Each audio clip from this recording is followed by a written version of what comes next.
Slick Rick's got sports. Rick Delgado's going to do the news. Paul Nolan's got some news. Aaron and Fran holding it down, as always, on a Wednesday night. Real America's Voice.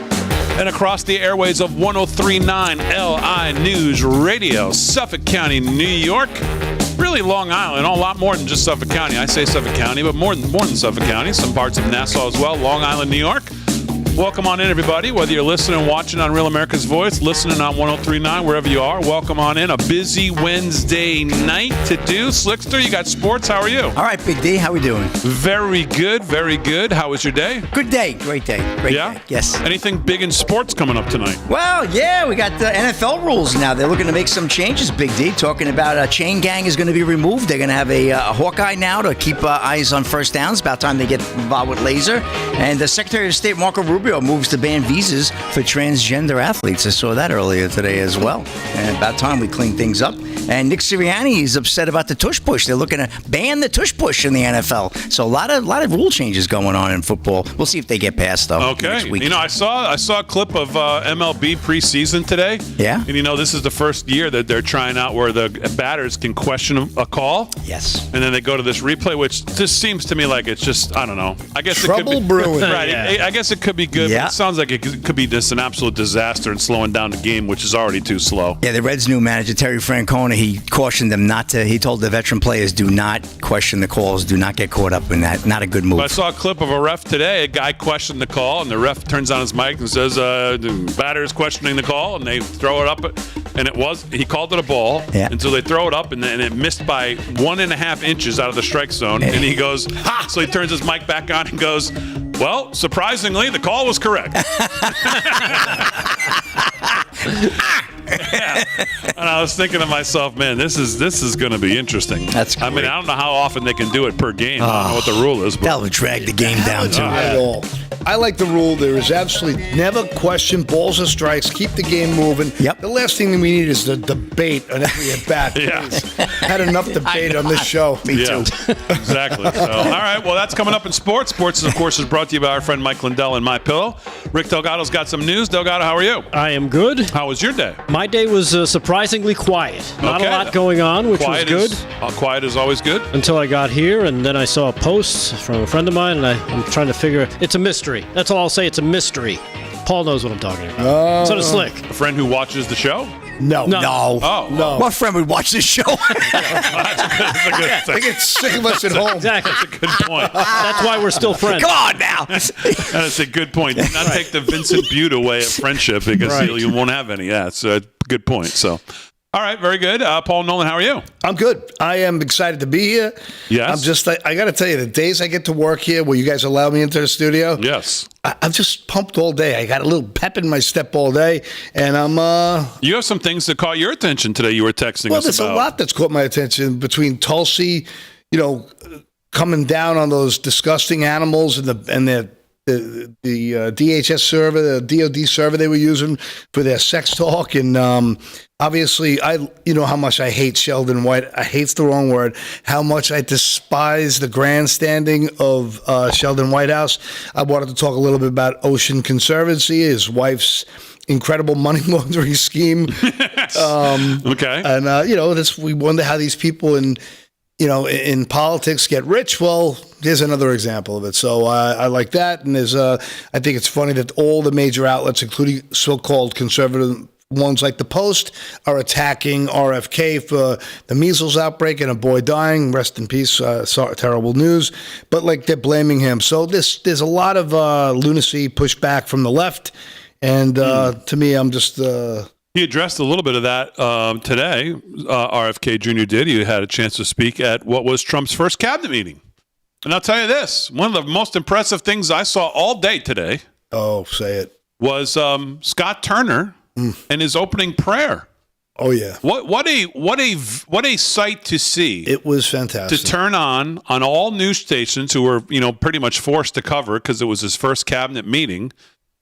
And I don't know when they got to the meeting. I think there was the meeting was about an hour and 45 minutes after the camera started rolling. And normally if you watch these things, it's kind of like a quick, hello, we're here, and everybody now get out. Well, that's not the case now.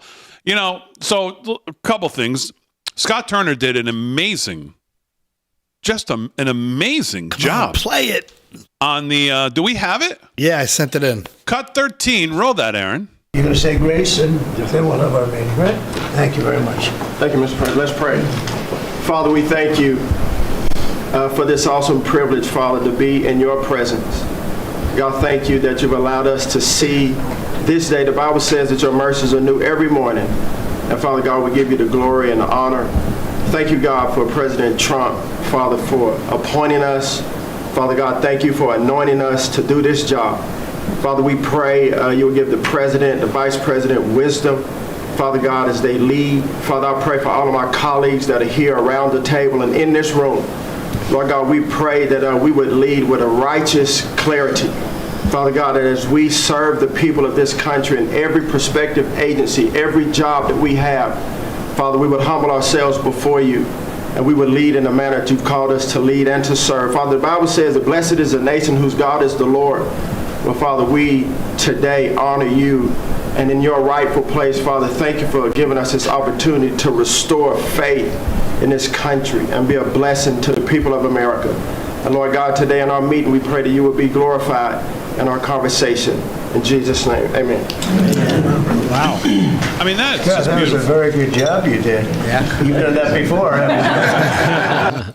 You know, whether he has or not, that is not an easy thing to do. He made it look extremely easy. And even those of us who talk for a living or talk a lot, you know, that is not an easy thing to do. And he made it look easy. Yep. His message was beautiful. And what a powerful moment, powerful vision to see that room, a cabinet like we've never seen before, a president who is engaged. He is in the fight. He wants to be in the fight, but yet takes that beautiful moment there in there. Boy, I thought it was, Paul, I thought it was as strong and powerful as I thought it was one of the best things I saw all day today. You know, it was the best thing I saw all day today. We need that in the White House. We need people who will like answer to a higher power. You know, when you In God we trust. Yeah, and like, you know, if you spend every day of your life just trying to do the best you can to act how Jesus would, you're not going to make a lot of lousy mistakes. You're not going to have any real greedy moments. You're not going to be of the flesh. You'll be a person who's in the spirit of giving and servitude. So for me, you said something that was really extremely true. It's very difficult to pray in front of a room of people, even if you're in like a men's group where everyone's in agreement. But there, you know, some people are not, they don't truly believe in God, but they believe in the business of running America properly, we can hope. But to be able to pray like that and just, you know, keep that sincere, humble flow going, it's not easy, I'll tell you that. It's really not. And he did it without cue cards. He did it without stammering, looking for notes. That came from his heart. Yeah, that was simply from his heart. That was him just speaking from the heart, speaking like letting the word, you know, of God come through him. Yeah. And you know what, Paul, something you said as well, you know, saying that it's powerful because it gives, you know, people the opportunity to see it, right? Yeah, so they see that. And maybe we haven't seen that in a little while coming from we've seen a godless from our leaders, quote unquote, right? You think about how it's okay to be spiritual. Well, look, it's okay to be decent too. You know, the world has gotten extremely evil. So many institutions have been corrupted with absolute dark, nefarious, greed-based evil, power-based evil. You know, even the Vatican. You know, like it's just been. You know, we've seen the destruction of almost all of Western culture. So this was a really, really happy moment for a lot of people. Yeah, I thought it was great. I thought it was absolutely fantastic. What a moment. And then, of course, the president followed it up with about an hour and, I don't know, an hour and a half worth of questions there with the press. And he let other, you know, he got to Pete Hegseth said something, the vice president said something, RFK Jr. said something. Howard Lutnick talked a little bit more about the $5 million card that we talked about yesterday. He said something. So, I mean, just the difference in engagement and willingness from this president to want to be on message with the press, take the questions, show the American people where his heart's at, show the American people where his priorities are at, what's on the front of his mind, how he feels about things that are going on. I mean, he answered some things today that actually was a little surprised that he gave as much information as he did when it came to Russia, Ukraine, some of what he talked about there about wanting to get the money back and all the other people giving the money, they're getting it back and we're not. And that's not, I mean, he went into some real detail on some things that not necessarily were like earth-shattering, but just his level of engagement is always the thing that I have. I'm always just so impressed by. I've always said this. He can maneuver through subject matter that like very few can. Did you see that at this point in his presidency, he's answered over 1,000 questions at this point, and at this point in Biden's, I think it was only like 141. 147. 141 questions for Biden. More than almost 1,100 for Trump. Add another 40 or 50. from today. I think it was 30 from the cabinet meeting alone. Pretty fantastic. Yeah. And people are saying he's not being transparent. I mean, this is as transparent as you can get. It's as transparent as it gets. Ridiculous. It's like the argument that you're hearing now about the press briefing room. And normally I get the argument and people are making of, you shouldn't do this, taking it out of the White House correspondents' hands and putting it into the administration's hands of who can cover the president, because this is something that'll come back at you. This is the argument they're making is this is going to come back at you. You guys talk about Harry Reid and what he did, and it came back to haunt the Democrats and other things. This is going to haunt you. Here's the problem, all of you making that argument. Conservatives have already been shut out of the press briefing room. Yeah, they physically sit there. Peter Doocy did for 4 years by himself. No one else was even there. So we already know what it feels like to be shut out. It's not like it's some return. It would just be a return to what we've all been used to. What we're seeing here has not been the norm. And so I get the argument that, you guys, conservatives, shouldn't be applauding them doing this, kicking the AP out, because it's going to come back at you when there's a Democrat administration. And it's like, yeah, we're pretty much used to it at this point. We're pretty much used to being shut out of it at this point. So it's not that much, doesn't really hold as much water as it might with other things. All right, just getting started. 13 past the hour, live from Studio 6B. Sports, news, Paul Nolan News. Aaron and Fran holding it down. Busy night. We'll get to it all when we get back right after this.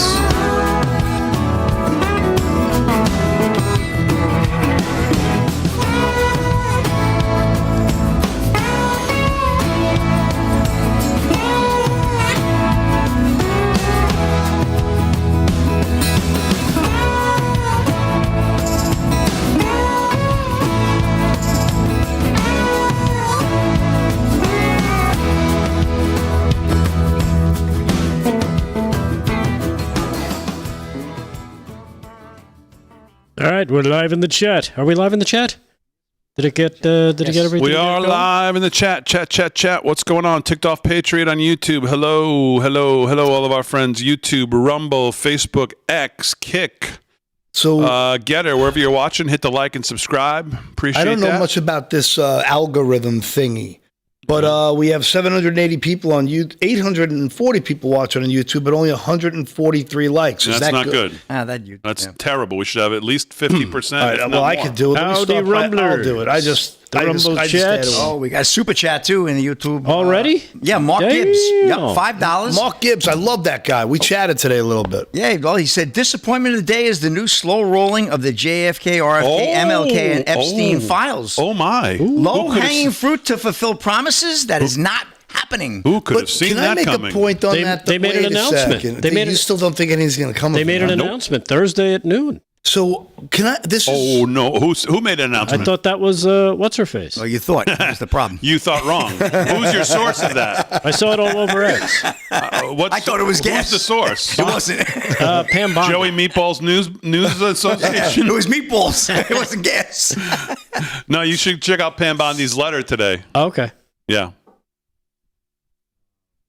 So don't you think it's possible there's so many intertwined moving pieces and so many cases? For example, let's just say Pfizer person X was at Epstein's Island and he was a big time guy who could be under investigation. Yeah. And now they released the paperwork. Can that blow another investigation of a corrupt Paul, you corporate? might be onto something because one of her things in her letter was the quote unquote words ongoing investigation. I gotta believe there's so many scams. That's the word that's for me. Chris Ray. You'll never see it. That's going to be our excuse for as X many years as we want. I hope not. That's why they run it through a redaction process before they release anything, because if there's any informants or any information there that's also attached to another investigation, they're not going to let that out. Yeah. All right, we got a $10 rant on Rumble from it's going up on me. Oh, everybody's chiming in. Hold on. Damn it. There it is. From Ken B412, $10 rant, $880 billion saved in taxpayer money, getting illegal immigrants and fraudsters and dead people off welfare, SNAP, and Social Security. That from Ken B412. And is that John Lavoie? Did you guys see that? No.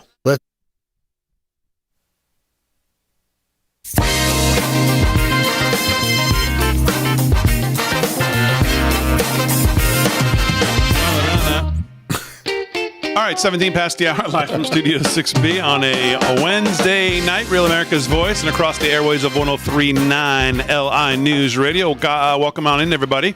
Let's get right to Pam Bondi's letter because we talked about it in the break. And there's a little bit of what's going on here now. We've been talking about this now for quite a while. We talked months ago about what kind of rope you'd give the administration as to when you start to get frustrated that things are not happening. And I actually re-asked that question a couple of nights ago. Everybody still has, I think, more patience still left to go, and they think this is still going to happen. But here's today. U.S. Department of Justice, Office of Legal Affairs, addressed to the Honorable, you could put this up, Aaron, if you want to, the Honorable Anna Paulina Luna, who we talked about yesterday, sending a request in. I like her too. Dear Chairman Luna, thank you for your letters to the Department of Justice dated February 11th, 225 and February 19th, 225. We are sending an identical response to the other member who joined your letters. In your letters, you requested briefings about any documents in the department's possession relating to the investigation and prosecution of Jeffrey Epstein and about the declassification of records regarding the assassinations of President John F. Kennedy, Senator Robert F. Kennedy, Reverend Martin Luther King, pursuant to Executive Order 14176. You also requested written confirmation of the date and location of those records released. The integrity of criminal investigations and prosecutions is essential to every component of the department's mission to uphold the rule of law, keep our nation safe, and protect civil rights. The department remains committed to meeting its legal record-keeping obligations as it pursues that mission. We are reviewing your requests and look forward to engaging further to accommodate your oversight and legislative needs. We hope this information is helpful. Please do not hesitate to contact the office if we have provided additional assistance regarding this or any other matter. Signed, Patrick D. Davis, Principal Deputy Assistant Attorney General. Which to a couple of responses here. Eric Daughtry says, well, I'm worried about what's going on with the DOJ and the Epstein, JFK, etc. files. Trump ordered them declassified. Representative Anna Paulina Luna has been pressuring AG Bondi on their status. Bondi told us they were pending review last week. And now today in a letter, the DOJ essentially says the same thing.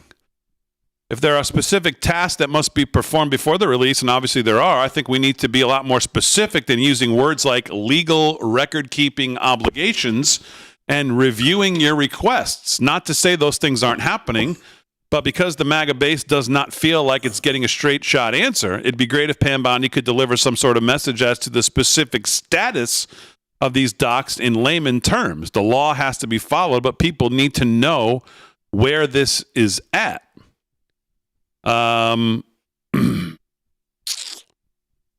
Yeah. I don't know. And I gotta be agree. honest with you. I want it all out there too, as much as anyone. DC, I'm sorry, Paul. DC Drano, let me just get to Roger O'Handley says the DOJ has officially halted release of the Epstein client list. They did not give a date when they'd release it. Not sure why they don't just release it in accordance with President Trump's executive order. Representative Anna Paulina Luna says my office just received a formal response from the DOJ on the Epstein, JFK, MLK, RFK files. Read below, and that is what I just read you. So that's where we are here today. And that seems like, as that gentleman referred to, that seems like a whole bunch of gobbledygook to say, yeah, it ain't coming. That's at least Chris, not right now. That's Chris Wray speak, and that's not acceptable. I'm sorry. The list is a list. Put the list out there. It doesn't say anybody's guilty of anything in particular. They're just saying you were on this list, that you were on this island. From there, if there are charges to be made, you can do that without having to tell us who's getting charged, but at least put the list out. I think that's all we are asking for.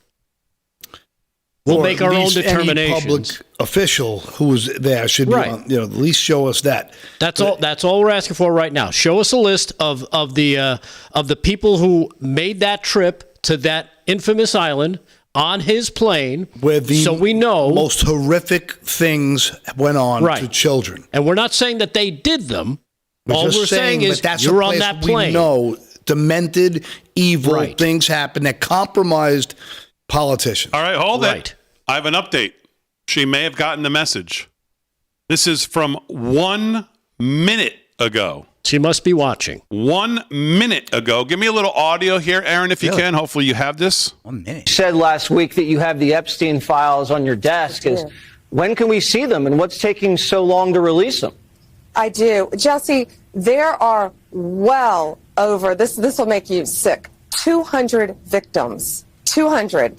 So we have over 250 actually. So we have to make sure that their identity is protected and their personal information. But other than that, I think tomorrow, the personal information of victims. Other than that, I think tomorrow, Jesse, breaking news right now, you're going to see some Epstein information being released by my office. Baby.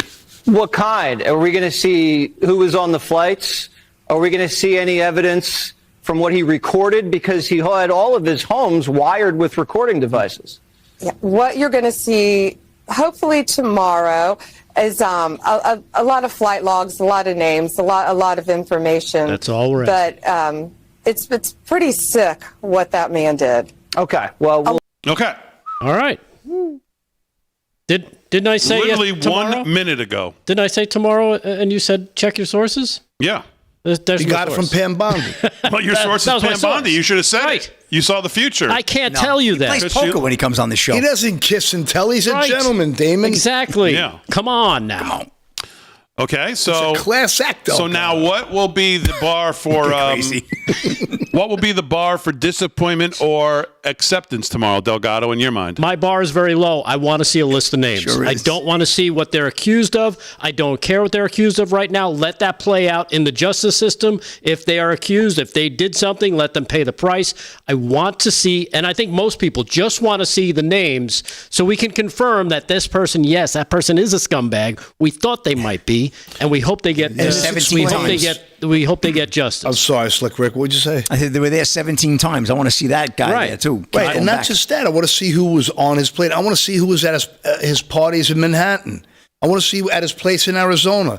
This guy had lairs everywhere. So the island is where probably the ultimate evil happened. Right. But he was recruiting kids from everywhere. This, killed himself. Yeah, okay. Right. Yeah, okay. Yeah, right. Please. Yeah, I don't care if you own a large or used to own a large, technology company and are now really into vaccines for some reason. I don't care if that's who you are. If your name is on there, we want to see it. Okay. That's all I'm saying. All right. Well, tomorrow night, by the time we get on air, hopefully we'll have that and we'll see what you all think of whatever we get. Yes. Okay. Very good. I'd be very satisfied. Wow. That was amazing. Just as we're talking about it, boom, here she is. Well, you know what? I was going to tell you, but, I didn't want to spoil Well, you still haven't come up with your original source of guessing on tomorrow. Was it Johnny Meatballs News or no? It wasn't Johnny News Meatballs. from Mars. What was it? It was Parmesan Pete. Oh, okay. Yeah. All right. Okay, very good. It was the chicken palm press. Okay, very good. No, it was Paulie Pots and Pans. Yeah. Yeah. All right. Well, we'll listen. We'll see. We'll see tomorrow. We'll see tomorrow. Now, are you going to be disappointed if it's literally just a list of names without anything else, or do you want like he just numbers wants a of list. times traveled? I just want a a list list. of names because Wouldn't it be funny if your next door neighbor was on it? That would be. it would be hilarious. Because then I'd be like, hey, we should do the show from here. Is there a From his name? prison cell. Is there a name that would? I mean, it's going to be hard to come up with now, but is there a name that shocks you, or is there a name that you're like, okay, I want to just confirm because I know that guy's on it? That could be, sure. Yeah, I think if you owned a large technology company at some point and then became He's a definitely on. philanthropist and are really into vaccines, if that guy's name is on it, sure. Yeah, he's definitely on. I would like a confirmation. Any I think former a president's confirmation- on it. For me, I want to see if I think Adam, a confirmation would be nice. I want to see if I don't know Shifty about that. Schiff is on there. Not sure about that. And some of the people in the Russia collusion scam. Oh. Do we have an over/under on the number of currently elected representatives in government? I was going to say 73. elected officials. There's 400 and what is there? I think that's 73. 550 something. I'd say at least 10%. Over under 100. Paul, you going over or under? Under. Under. Under. Delgado? We have 15 seconds. Currently elected. I'm going to say over, but if you encompass all of the places. All right, we're back right after this.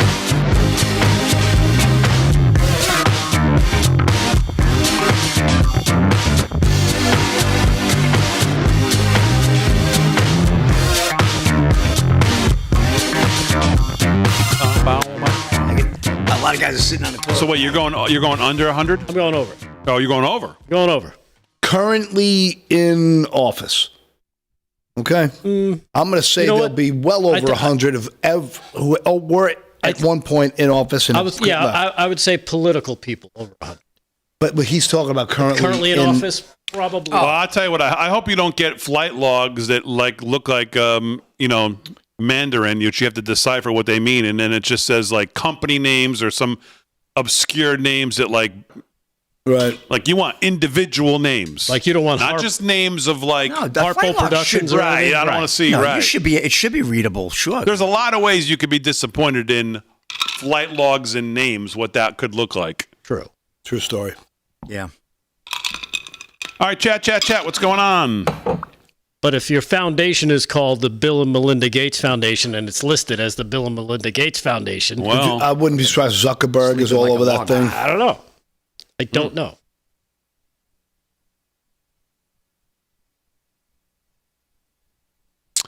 Swalwell, yeah. Well, What's how about an over-under on if there are any resignations tomorrow?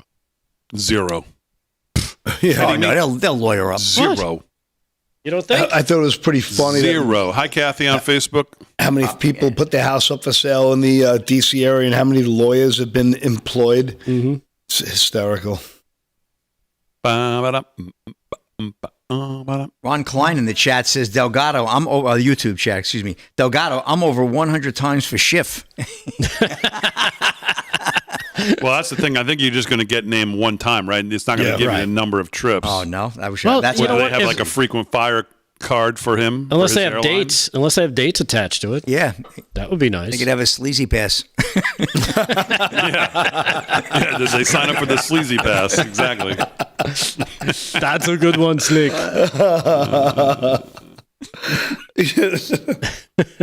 Well, Bill Clinton had He had one all right. Yeah, the family and friends. oh yeah, What's the JetBlue thing that could fly free? He said, right. He had the unlimited trip. He had the pop. he had his own plane too. He doesn't. Pimp one price. Yeah. I did not go to that island. More than 32 times.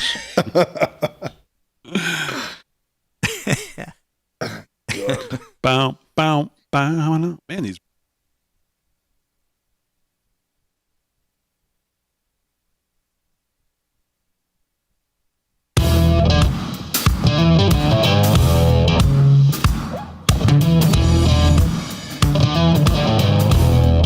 30 minutes past the hour, live from Studio 6B.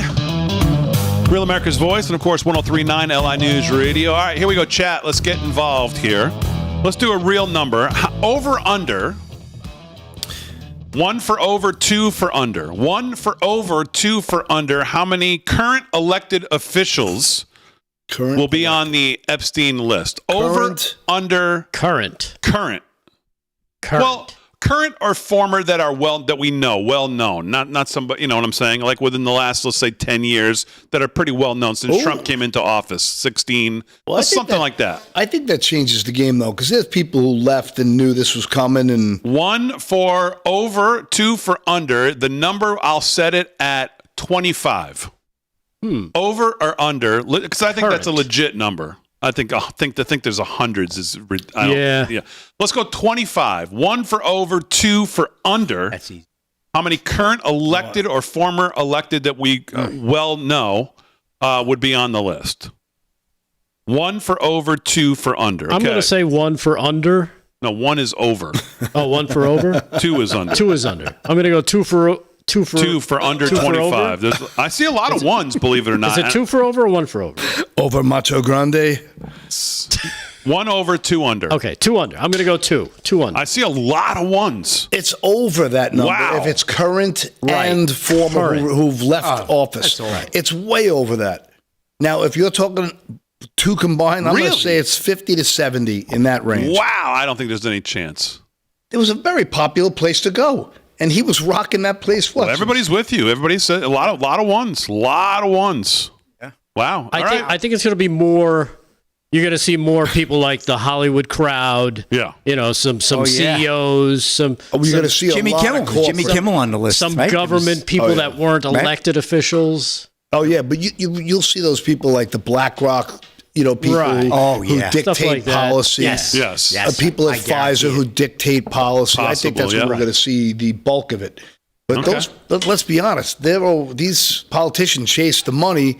They're going to go where the money is, and now they get a little party in them, and now they get compromised, and now they're playing ball. Okay. All right, a lot of ones. The greatest form of currency in politics is blackmail. Yes, that is so true. All right, we'll see. We'll see where it falls. All right, let's do some sports. 32 past the hour. Sports is brought to you by Mike Lindell, My Pillow. LFS6B is the promo code to use if you shop at My Pillow at checkout. Slick, what's going on? All right, Big D, let's get right to the scoreboard. NCAA men's basketball, March Madness, not too far away, Big D. We're getting into March, just about there, right around the corner. Hits Saturday. We got Maryland and Michigan State in a good one, tied at 55, 42 seconds to go in the second half. Right now, Georgetown trailing UConn 93-79, end of 2. Maybe UConn trying to get things together here. Number 1, Auburn beating Ole Miss right now, 69-56. 12 to go there in the second half. 11:55 to go in the second. It's Vandy over Texas A&M, 49-46. Clemson leads Notre Dame, 59-43. And there's 11 to go there in the second. And in the first, 23-21, Memphis over Rice. NHL to the ice. Just a couple of games in action tonight. Jets lead the Senators 3-1. 9.5 to go there in the second period. 9:30, Devils are out and taking on the Avalanche in Colorado. That tip is at 9:30, puck drop, I should say. And Canucks take on the Kings, 10 p.m. puck drop. And getting to tipping, here we go. I think my Philadelphia Sixers have officially taken a job at the post office because they're mailing it in against the Knicks again tonight. Knicks lead 63-52 with 9:56 to go in the third quarter. And the Pistons right now leading the Celtics 81-71. Pistons playing good ball. 3 minutes to go there in the third. And Pacers 60-51 over the Raptors. 6 to go there in the third as well. I'll get to a couple of quick stories here. Broncos assistant coach Michael Wilhoit arrested, accused of punching police officer. Dylan Gwynn at Breitbart. Denver Broncos outside linebackers coach Michael Wilhoit has been arrested for allegedly punching a police officer at a Denver International Airport. Wilhoit was booked into Denver's downtown detention center on charges of second-degree assault on a peace officer. According to court documents provided by the Denver Police Department, Wilhoit pulled up to the departure area in his 2021 Ford Bronco and exited the vehicle. Upon his return, an officer in full uniform approached Wilhoit and informed him that he could not leave his vehicle while unattended. Wilhoit allegedly told the officer to shut the bleep up up. The officer repeated the warning about not being allowed to leave vehicles unattended. Wilhoit repeated his demand for the officer to shut the bleep up and followed it by bumping the officer in the chest. The officer then reportedly shoved Wilhoit, then allegedly Wilhoit punched the officer in the right side of his face with a closed fist, causing the officer to fall to the ground.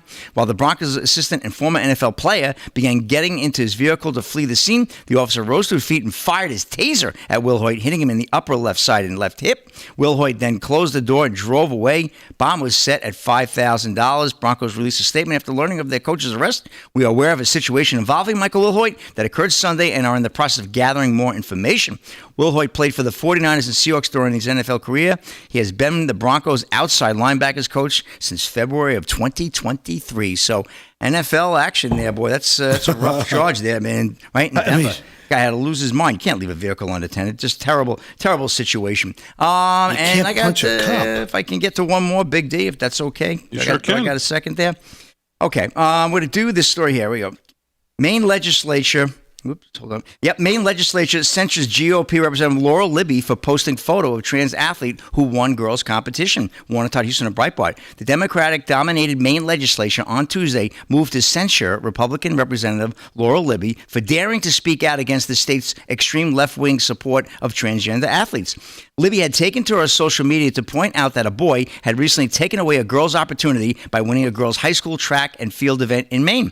Another day, another instance of an unremarkable biological male athlete who couldn't win against other males dominating girls' sports. That was her post on X. Libby added the Maine's Principals Association blatant disregard for the federal rules means that deserving biological girls have titles ripped away from them. This is outrageous and unfair to the many female athletes we have who work every single day to succeed in their respective sports. We've obviously talked about this, but yes, so she was censured on that. Oh, we have the cut on that?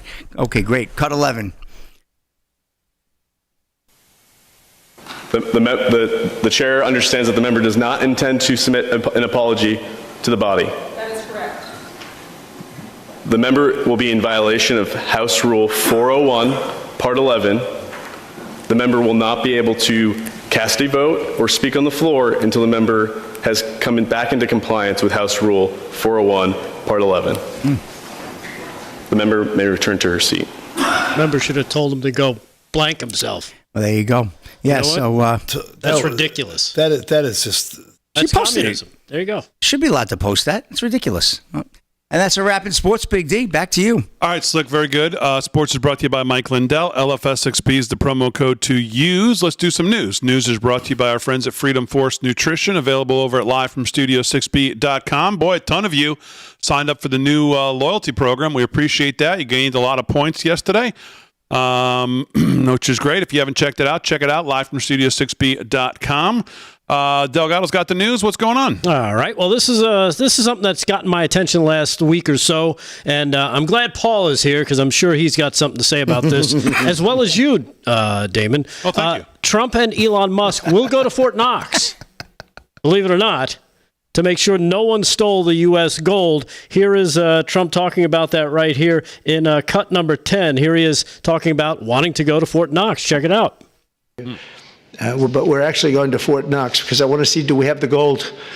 Do we still have whatever it is, tons of gold? Well, that's the thing right there. How would you know? Wouldn't that be disappointing? Fort Knox. You grow up hearing about Fort Knox. You can't get in. You can't even see it. Nobody sees it. You go there and the place is dry. Would that be terrible? There's another one. Maybe you should go with us to that Rivera one. deal. But we're going to go in there pretty soon. They can open the doors to Fort Knox. If any governor would like to go with us, well, good. You want to go with us on that one, Ron? That could be good. Could be interesting. Can you imagine if we open it up and there's no gold? Well, I think there will be. So there he is again. Trump and Elon Musk supposedly they're going to be heading to Fort Knox. Treasury Secretary Scott Bessent has tried to throw cold water on the idea that gold from the Kentucky military installation might be missing. He made those comments last week in a statement, and despite those assurances made by Secretary Bessent, President Trump continues to insist that he and Elon Musk will soon travel to Kentucky to make sure the gold bars haven't been stolen. Now, this has got my attention for this a few is like different 90 reasons. years going on, right? That this gold hasn't been audited. So how would we know They know like what? How many ounces are supposed to be there? How many bars are supposed to be there? How do we know? How do we verify what the deal is? I think the belief is in 1971 when we left the gold standard for the petrodollar, I believe it was all robbed then. I think the last of it was robbed then. That's the conspiracy tinfoil hat rumors. I don't know. I can't. Well, I bet your friend would know. Here's a news story from the 1980s about the gold at Fort Knox. And Ronald Reagan's 1981 Gold Commission. This is cut number 3. Check this out. They were questioning it back then. Cut 3. What is the government so afraid of? Here's the answer. When President Ronald Reagan took office in 1981, his conservative friends urged him to study the feasibility of returning to a gold standard as the only way to curb government spending. It sounded like a reasonable alternative, so President Reagan appointed a group of men called the Gold Commission to study the situation and report back to Congress. What Reagan's Gold Commission reported back to Congress in 1982 was the following shocking revelation concerning gold. The U.S. Treasury owned no gold at all. Listen to this. All the gold that was left in Fort Knox was now owned by the Federal Reserve, a group of private bankers, as collateral against the national debt. The truth of the matter is that never before has so much money been stolen from the hands of the general public and put into the hands of a small group of private investors, the money changers. So that was from the movie The Money Changers by Bill Still. I tried to get Bill on the show a couple times. Mm-hmm. He still does a small little podcast. I would love to get him on. Fascinating guy. And he then did a revision of the movie in 2009 called The Secret of Oz.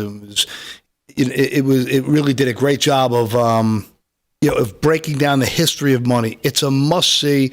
The Money Changers is too long for most people to endure. It's almost 3.5 hours, but the Secret of Oz has been condensed to under 2 hours, and it's a must-see. It's an app. If you want to understand money, The Secret of Oz by Bill Still, very much a must-watch. So Bill doesn't think the stuff is there. No, he doesn't. It was stolen by the Federal Reserve. Yeah, and he says it's there, but we don't own it anymore.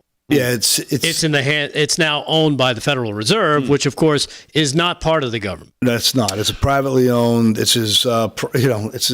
It's his private corporation. Yeah, I mean, it's a joke. Well, in preparation for having this, I had a camera installed over at Fort Knox so we could get the scoop on it before President Trump gets there. Oh, did this is a live shot of what's going on from right Vinny now. Boombots? It's a live shot. It's a live shot at Fort Knox, so I don't know what this means. Now, this may or may not be authentic, this right? This may or may not be authentic. Looks like a Harry job.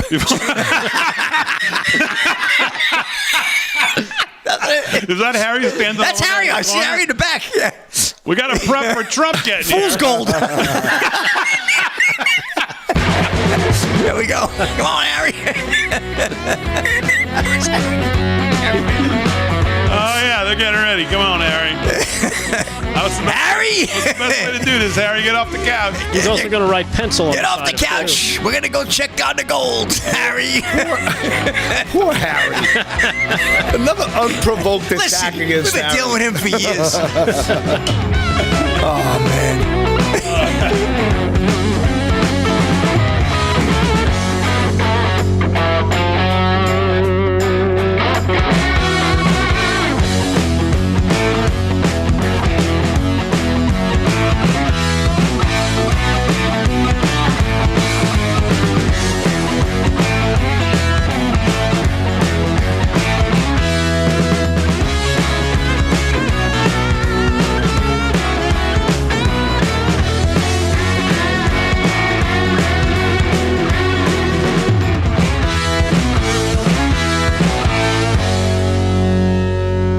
There's a great clip of Glenn Beck talking about who he thinks is buying the gold.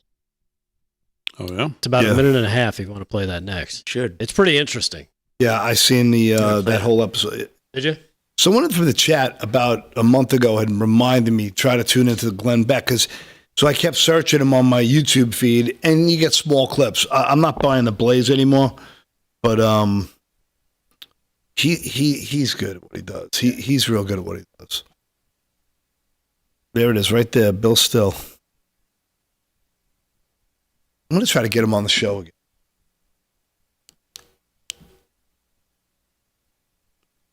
Oh, God, that's funny. It's funny. Call Harry Goldfinger. Colin, you go. Oh, we got. Hold on, super chats. We got Richard's. Let's see. Richard in the super chat gave us $20. No comment though. Just gave us $20. Thank you, Richard. Thank you. Very nice. And Mo for you to hear. Ooh, sound like a Mo for you to hear. $4.99. You guys make my nighttime. Thanks for the info and entertainment. You are great. Thank you very much. This is in the YouTube chat. Super chats. Greatest audience in TV. Hands down. Without a doubt. Without a doubt. You know, it looks like it's pretty split 1 and 2s, by the way. I saw a lot of ones. I saw a lot of ones, too. Ken B. 412 back with another $5 rant on Rumble. He said the thing about the $880 billion saved, it's in the bill that just passed Congress. Well, the Congress didn't pass a bill. They passed a resolution that's an outline of what to do. There's actually no policy. It's not a policy. There's no policy in it. That work is still yet to be done. So Zink and Ivy in our Rumble chat posted a Rumble link to The Secret of Oz to watch it on Rumble. Oh, cool. Oh, cool. Back to the YouTube chat. Richard gifted 5 live from Studio 6B memberships. Nice. Thank you. Love the gifted subs if you can. Yep. And then Les Durham gave us $2. That gold is like my pig in a poke. And he's right about that. RD Bull in the rant chat says they hired Hogan's Heroes to replace the gold bars. I can see that. I know nothing. Nothing. Nothing.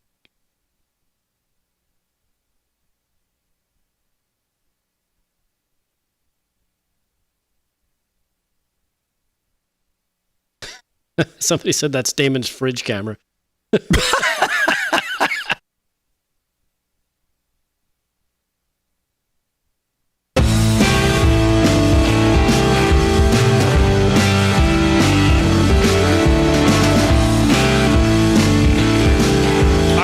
To the hour live from Studio 6B on a Wednesday night. Glad you're in. Slick's doing sports. Delgado's doing the news. Paul Nolan's got some thoughts as well and some news coming up. Aaron and Fran holding it down as always. Let's get back to the news. Oh, man, the gold thing was funny. Well, we'll see what happens. Man, I'd hate for them. Well, Scott Besson says all the gold's accounted for. Right. So he has some number in his head that's supposed to be there, and he says it's there. The president and Elon are going to go check it out and give us a full report, but yeah, we'll see. We'll see what happens. Let's hope that video is not representative of what's going on there right now. Yeah, exactly. And it depends on, Scott Besson. He was only there for a couple of days to make that statement, so I don't know if he had a chance to actually get over to Fort Knox to make that assessment. Oh, so you're questioning it? I'm questioning it. Oh, I think it was. Do you think we got a Geraldo deal coming up? I think we could have a problem. Oh, wow! We could have a problem. Shocked by that. I'm not the only one. And Glenn Beck did a great segment on this. Here's a part of it. This is cut number 1. He has a theory on who is buying the gold and what's going on, because I guess there's been an uptick in gold purchasing lately. Yeah, that they're tracking right now. So here's cut 1. Here's Glenn Beck talking about it. Starts with gold, and I've been following the COMEX. There's something going on with gold, and nobody really knows what it is. Somebody here in the United States is buying a crap load of gold. I bet it's the U.S. We think, I hope, it's the Treasury or the central bank, the Fed. But somebody is taking huge physical deliveries, and it's causing shortages in London, where they buy and sell gold. There are shortages now of gold because somebody is buying it and shipping it here. Somebody with very deep pockets. Okay.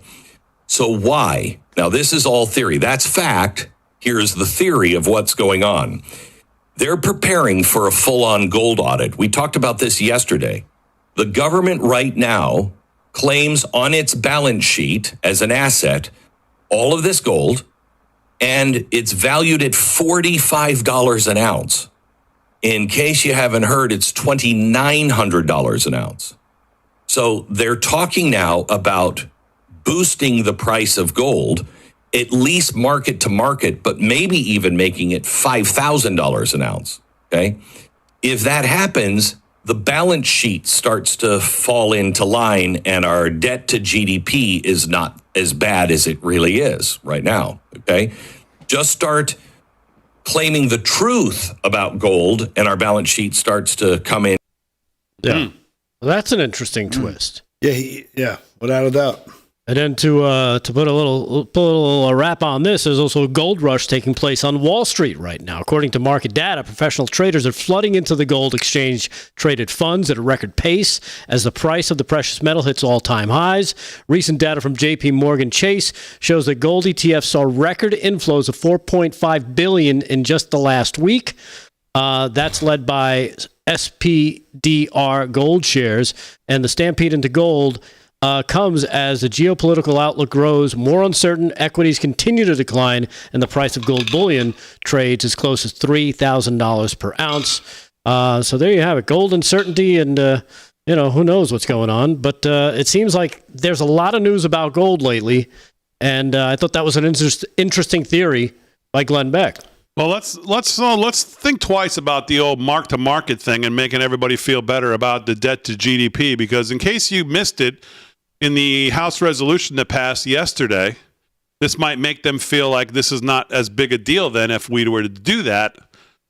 Here is the current resolution that was passed in the House yesterday. Just in case you missed it, just want you to see what is considered normal or admissible or acceptable, I think is actually the term they used, levels of spending, revenues, deficits, and deficits to what you hold as the public.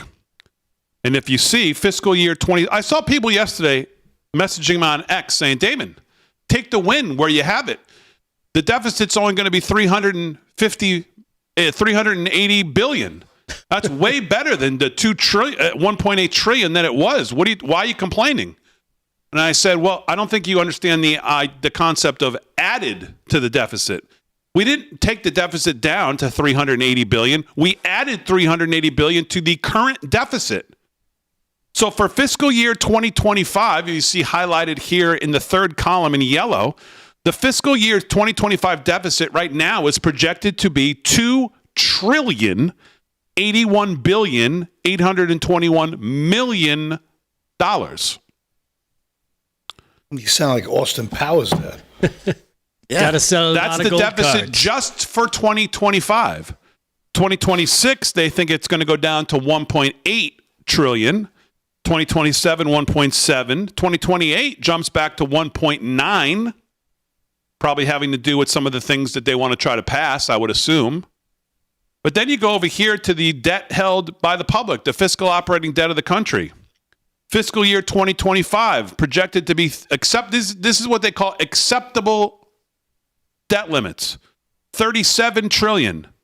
The Republicans' resolution says in fiscal year 2034, down here in the bottom right, 55 trillion, 566 billion, $372 million is an acceptable level of debt held by the public.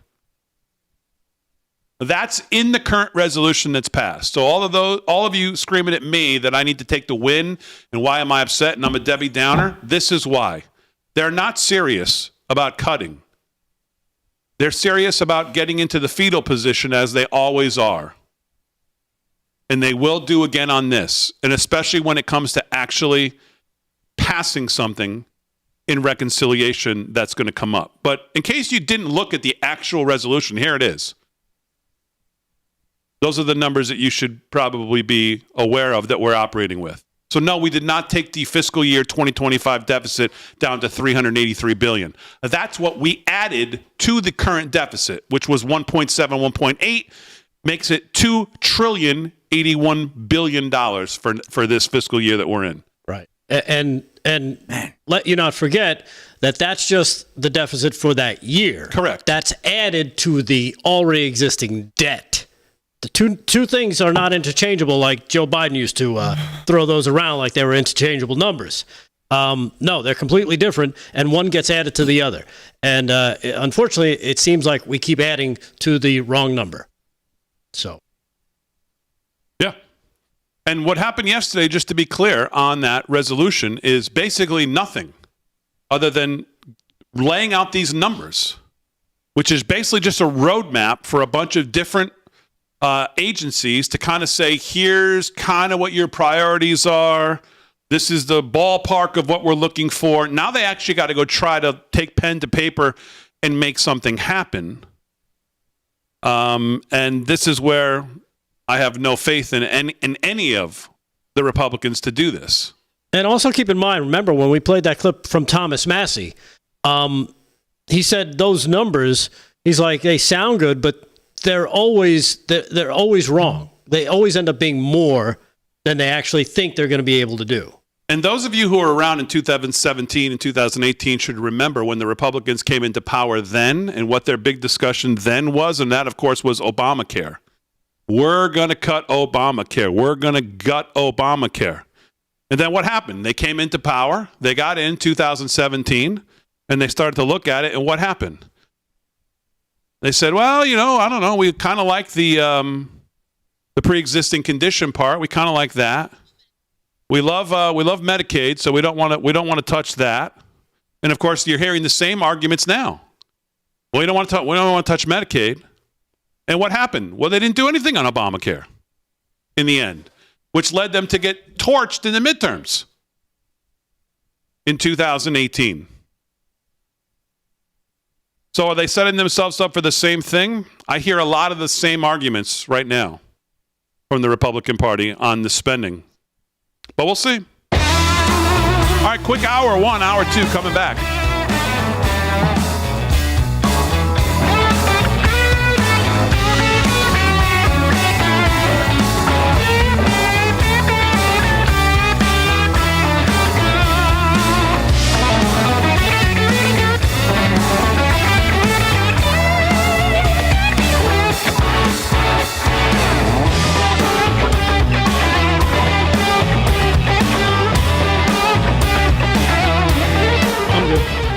Thank you.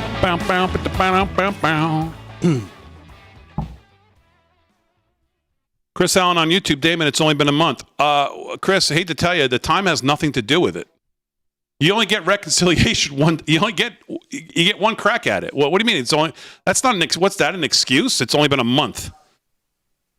You find excuses for them now, you're probably always finding excuses for them. Well, Damon, we're not in power.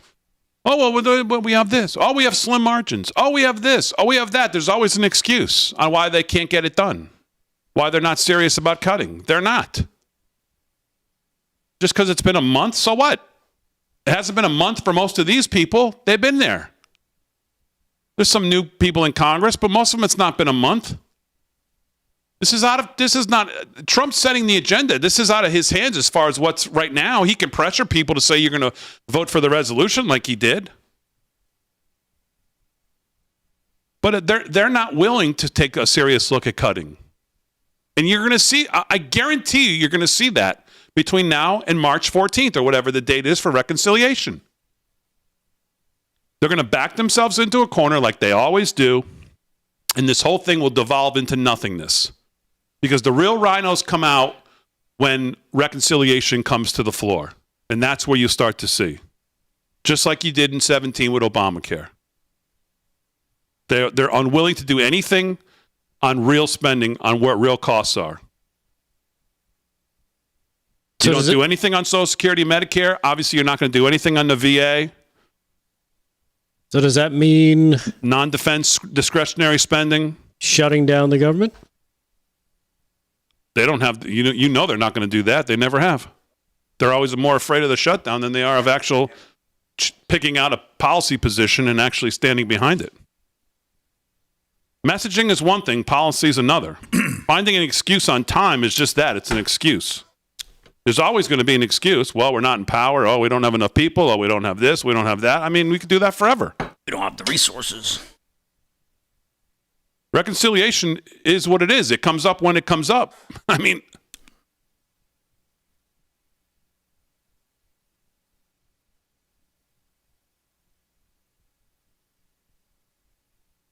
and these resolutions always get watered down. So what you got last night's probably the best you're going to get. And it's only going to get worse from here.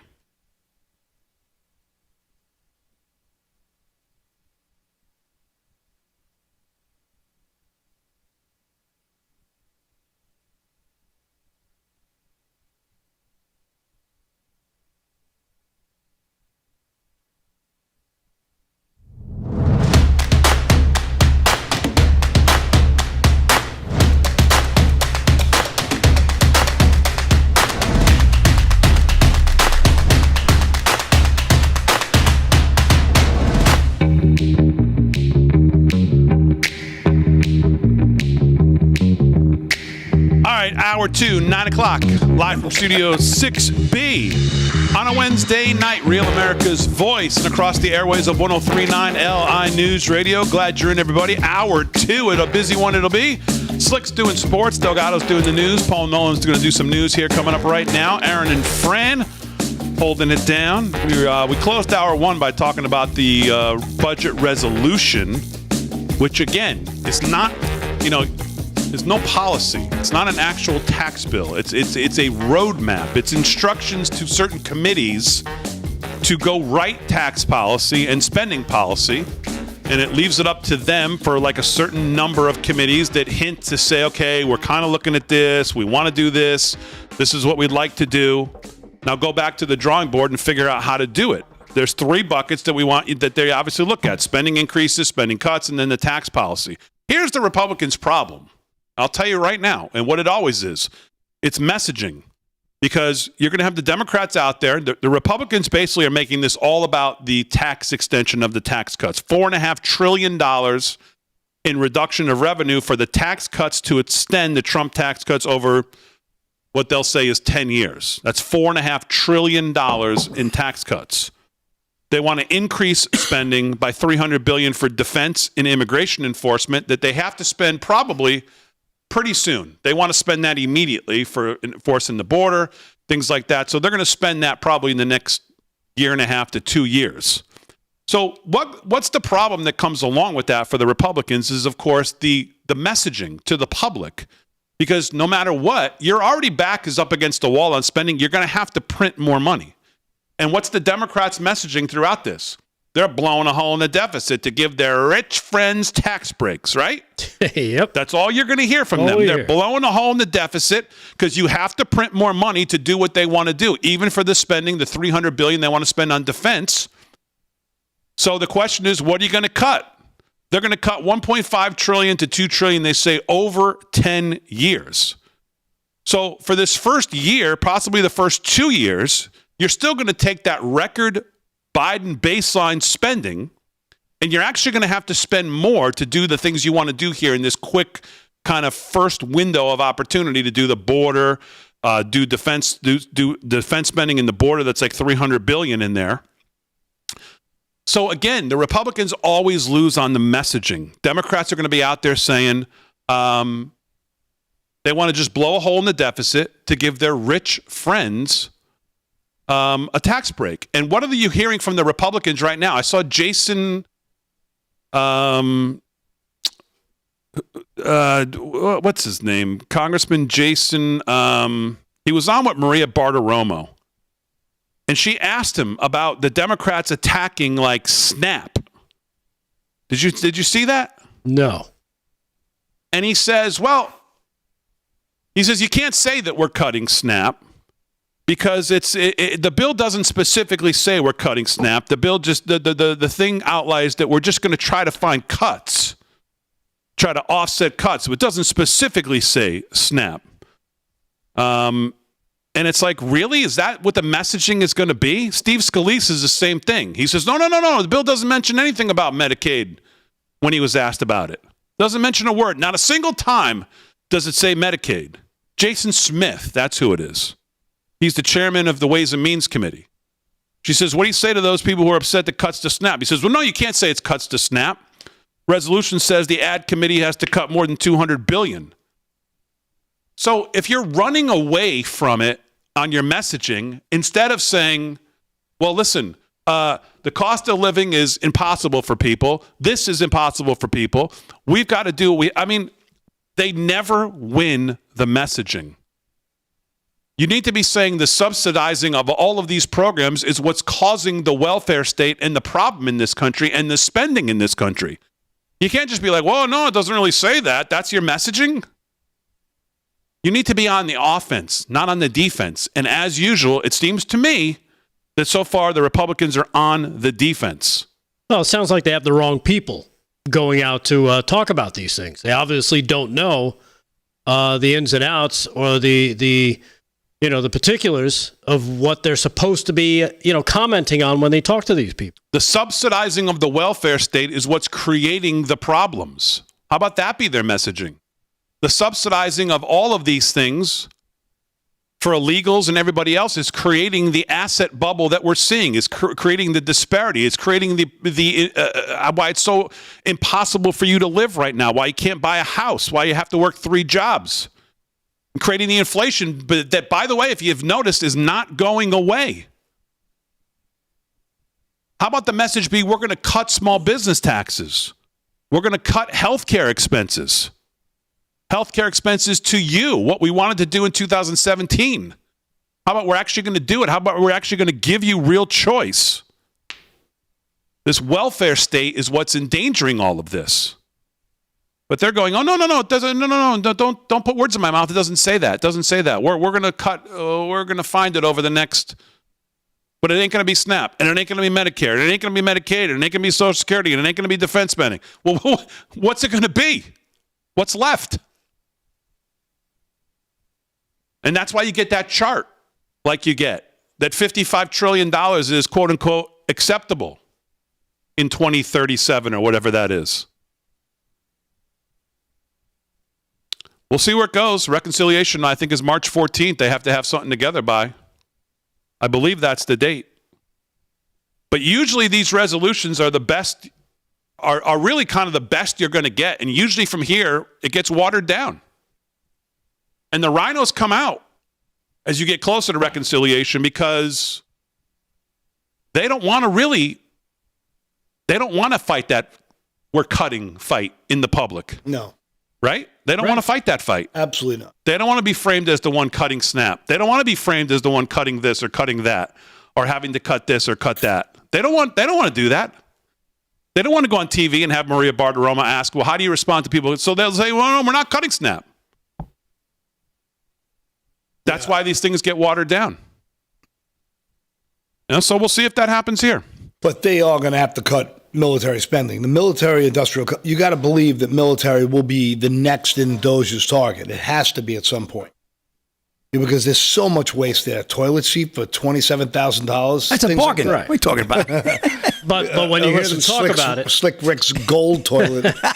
when you hear them talk about it, they're going to find eliminate the waste, but then use that money for other parts. Well, I don't think they're going to get away with it this time. I really think that he is done with Raytheon and Northrop and all these monstrosities, getting whatever they want, whenever they want, and not just that, like buying $76 billion worth of stuff, blowing half of it up and leaving the other half with ISIS. Just to arm them so they could kill people, so they could make new stuff to blow it up again. I don't think they're going to put up with it. And didn't we hear Trump asking China and Russia to cut down military spending by half? All nations would do so. So who knows? That's the only way we're really going to trim fat, in my opinion.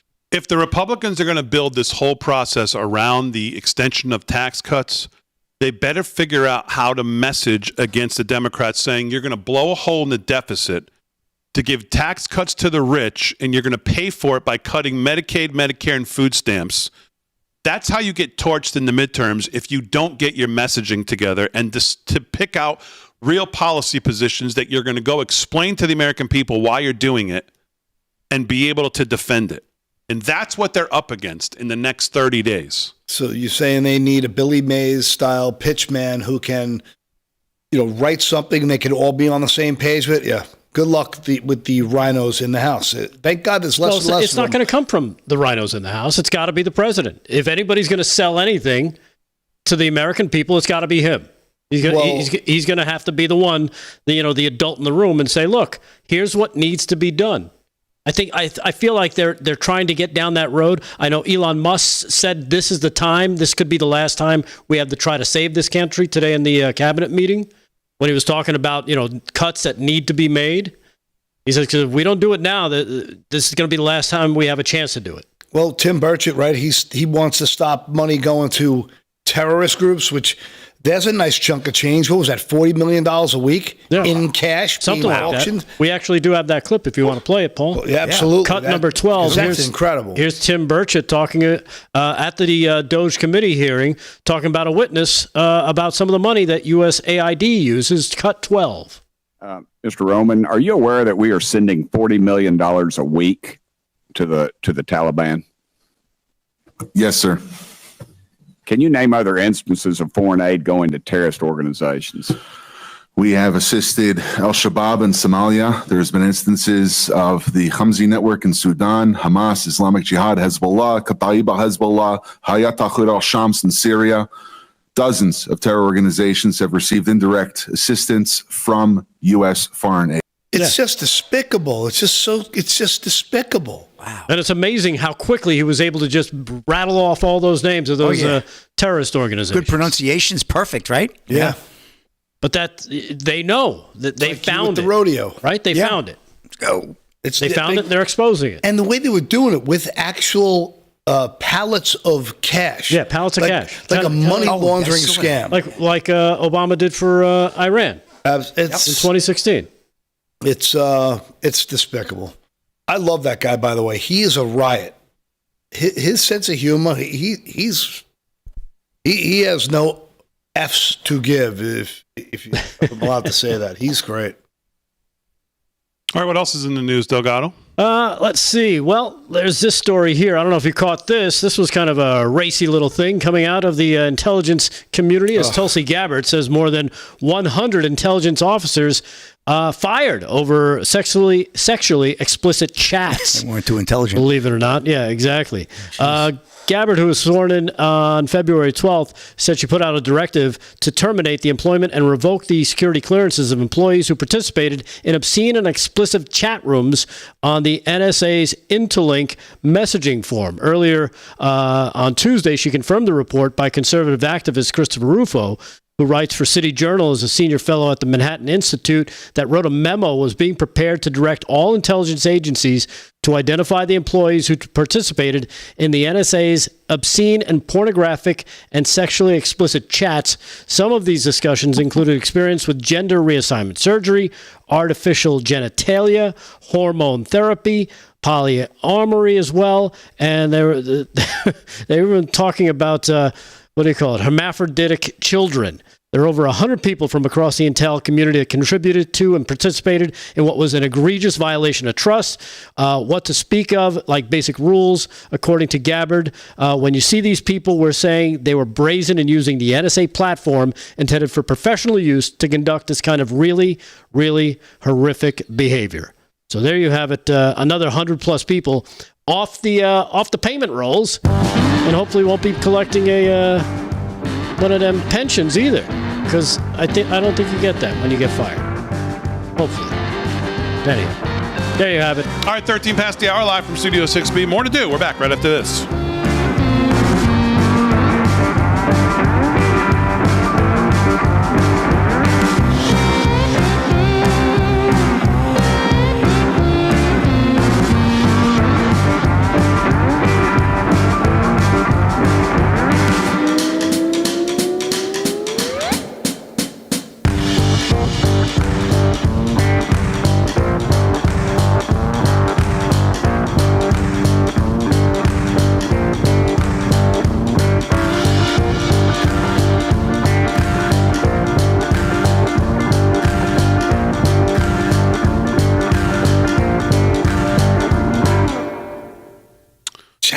Child of the King on YouTube, Big D, $20. Healthcare is not in the Constitution. It should never be that the government runs so many things that they should not be in. The capital market suffers under Marxism, which is the left's plan. Child of the King, thank you very much. $20. Right on the money. And Haley H. gifted 5 more live from Studio 6B memberships, Big D. Thank you. As did Otto. Otto also gifted 5 live. Thank you very much for the 6Bs. gifted subs. Appreciate that. Thank you very much. In the YouTube chat. I see people on Rumble saying, Damon, who made you the arbiter of truth? Well, no one made me the arbiter of truth. I'm not saying I'm right. I'm giving you my opinion of what I think is going to happen based on, years of watching the Republican Party. You can continue to excuse them and grab the pom-poms and say, well, no, we haven't had much time. We haven't had this. We haven't had enough of that. That's fine. I could be dead wrong, and they could do the greatest stuff ever. I just don't think they're going to. You'd love to see it. No one would be happier to be wrong than you. Right. We'd love to be and wrong. we'll see. I mean, it's not like it's not going to happen. We'll see. Remember this. You complaining about what I'm saying tonight, you can excuse them, let them off the hook. That's fine. I'm just telling you what I see at the moment I see it. And when reconciliation bill comes together, we'll see who was closer to being right. That's all I'm saying.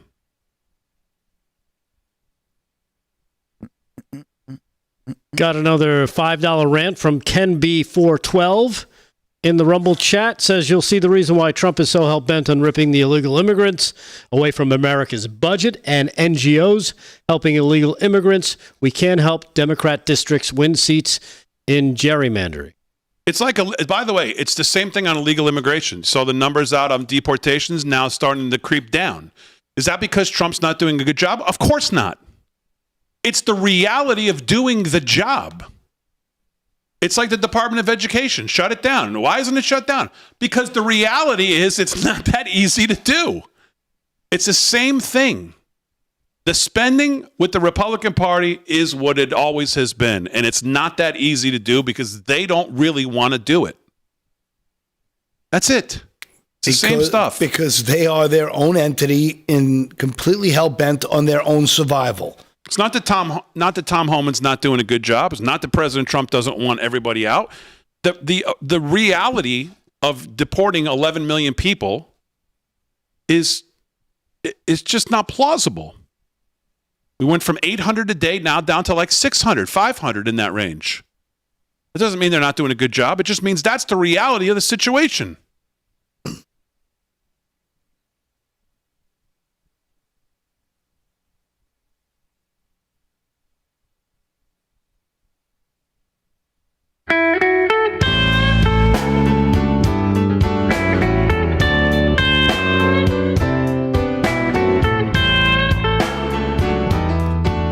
Sound like the blues, 17 past the hour, live from Studio 6B. Let me talk to you about our friends at the Wellness Company. It's a new day in America and a new administration in Washington, D.C. There's a lot of excitement and optimism about the future, but the reality is there's still a lot of work to do, especially when it comes to fixing our broken healthcare system. The truth is that the forces that are responsible for breaking our healthcare system aren't going to simply go away. The challenges our system faces won't disappear overnight. Now more than ever, you need to be prepared. That's where the Wellness Company comes in. Their doctors are medical professionals that you can trust, and their line of prescription medical kits are the gold standard when it comes to keeping you safe and healthy. Whether it's the medical emergency kit, the contagion kit, the first aid kit, or the travel kit, these prescription kits contain an assortment of life-saving medications and guidebooks to assist in the proper use of all these medications, from flu to strep throat, from COVID to bird flu, from a trip to the beach to a trip overseas. The Wellness Company has a prescription kit designed to keep you and your family safe. Make America healthy again starts at home. Do your part. Protect your health of you and your family. Go to twc.health/voice. TWC for The Wellness Company. twc.health/voice. Today and order your kit. You can save 10% by using promo code VOICE. So an additional 10% off the already great deal at twc.health/voice. Use promo code VOICE off your prescription medical kit. Well, we've been talking about gold a lot. You see gold, 2,900 an ounce now? Way up since we started talking to you about Birch Gold. If you've seen the news from economists, they're forecasting a depression, of course, not a recession. Depression by the year 2030. We're in a perfect storm as Social Security and Medicare hit a breaking point with the largest generation hitting retirement. Smaller workforce means a smaller tax base. Pair that with our growing national debt, rising cost of living, and you've got the recipe for a problem. So what are you going to do now to protect your family for the future? Well, gold, it's a safe haven in hard economic times. Birch Gold makes it easy to diversify a portion of your savings into physical gold. Birch Gold will help you transition an existing IRA or 401k into an IRA in gold, and it won't cost you a penny out of pocket to do it. Protect your future today. Text America to 989898. Get your free information kit on gold and get a copy of The Ultimate Guide for Gold in the Trump Era with a foreword written by Donald Trump Jr. There's no obligation, only information. Birch Gold has earned the trust of countless Americans looking to safeguard their savings. You can count on Birch Gold as well. All you have to do is text the word America to the number 989898. Do it today and you'll get this book right here. Now it's your starting point. Birch Gold Information Kit. See if gold is right for you. Text America to the number 989898 and do it today. All right, 20 past the hour, live from Studio 6B. Let's do some sports. Sports is brought to you by Mike Lindell. MyPillow, LFS6B is the promo code to use. If you shop at MyPillow, that'll give you a great savings off all the great stuff that Lindell has. Whether you're at mystore.com or mypillow.com, it works at both.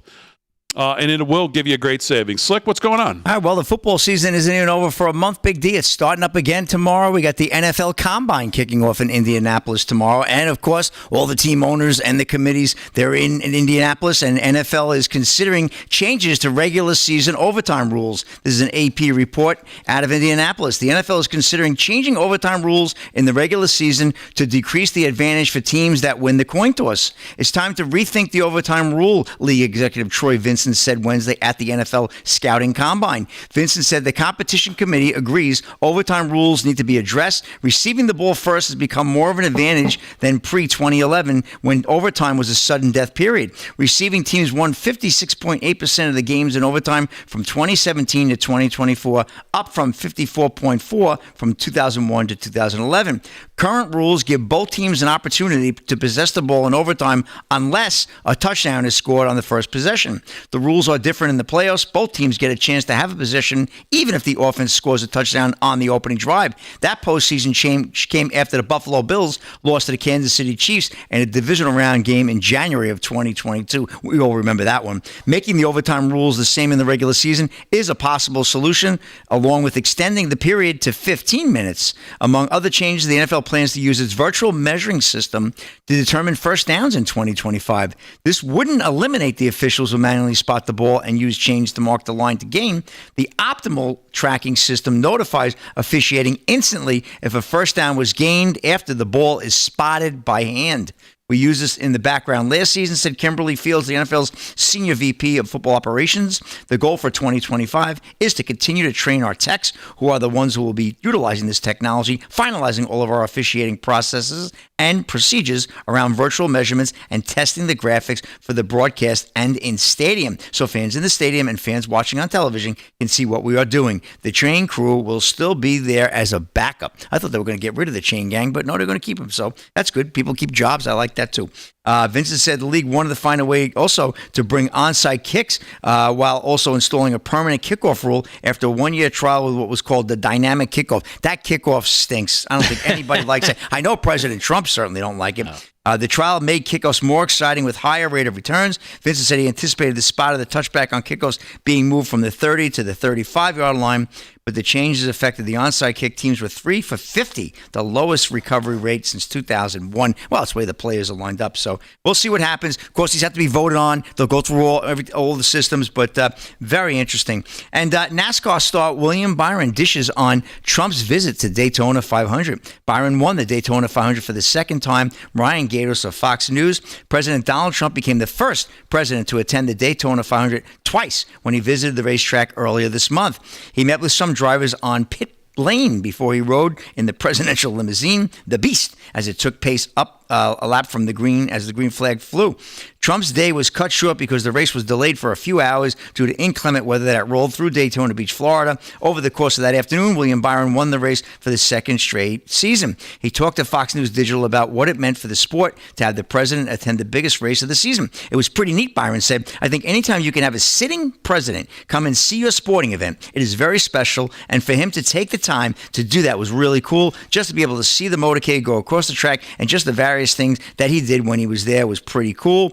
Brought a lot of energy and excitement to the race before it started. Byron picked up the 14th Cup Series win of his career and entered the club of multiple Daytona 500 winners. So he said it felt like it took really a few days for it to set in, but having President Trump there was just absolutely amazing. As President Trump continues to be the avid sports fan that he is, and I love that. And that's a wrap in sports, Big D. I give it back to you with the 2-minute warning. All right, Slick, very good. Thanks. 24 past the hour. Let's do some quick news, and then we'll do some news when we get back. Paul Nolan's here. Paul, what's on your mind? Well, my thing is a little large, but I'll go. All right, let's hold it until we'll do it at 8:30. We'll hit the break. Can I ask you? Did you guys see that there was the big meeting on the on the assassination attempt of Trump today? Right? Was that today or no? I saw it live. I didn't see it. There was a lot of meetings, though, today. I covered a little bit of Marjorie Taylor Greene's Doge meeting while we were waiting for the president's cabinet meeting. I did see that, but there was a bunch. Jim Jordan, I saw, had one going on. There was a markup meeting on some bill going on. There was a bunch of committee meetings today on Capitol Hill. I'm having an old age brain thing right now. The Clay Higgins was really grilling people today on. At least I saw it. It was live in my feed, so I don't know if it was someone just restreaming it. But I really hope there's some transparency with. It was on the assassination attempt, and they were grilling some of the agents who were on duty that day. So it was. I got to tell you, I really want the books opened on that. That, to me, that's one of those, we have to know. Like, we have to know. We have to know. Secret Service Director Sean Kernan did his first public interview tonight. I saw that happened. I didn't watch it yet, but I know that's out there as well. He said he would have protected Trump no matter what. He said if things had turned out differently and he ended up going to prison, he said, if it came to it, I'd be sitting there right next to him. That's how much I care for him. There's nothing I would not have done for him. That's your Director of Secret Service, Sean Kernan. Warrior.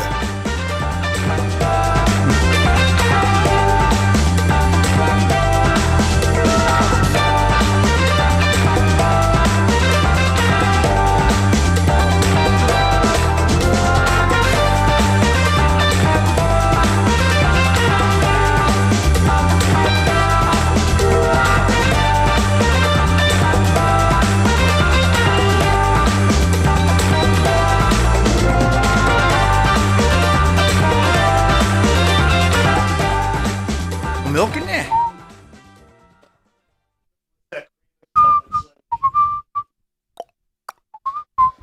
Booty dead juice.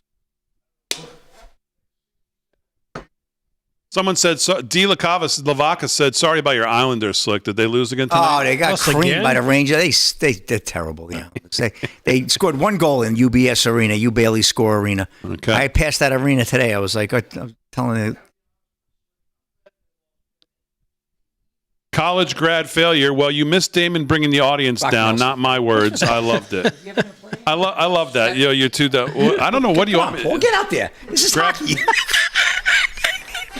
If you want people to grab the pom-poms and tell you everything is great, there's plenty of people who would do that. I mean, I just don't know what you want. I mean, these guys. But he has a puck shattered his kneecap. I don't know who you could play through that. Dave Syverson, thanks. Back in the old days, they played. You got him tomorrow night. I think we really got to try to make that happen. I think we got to get Dave Syverson on Skype to do the reads.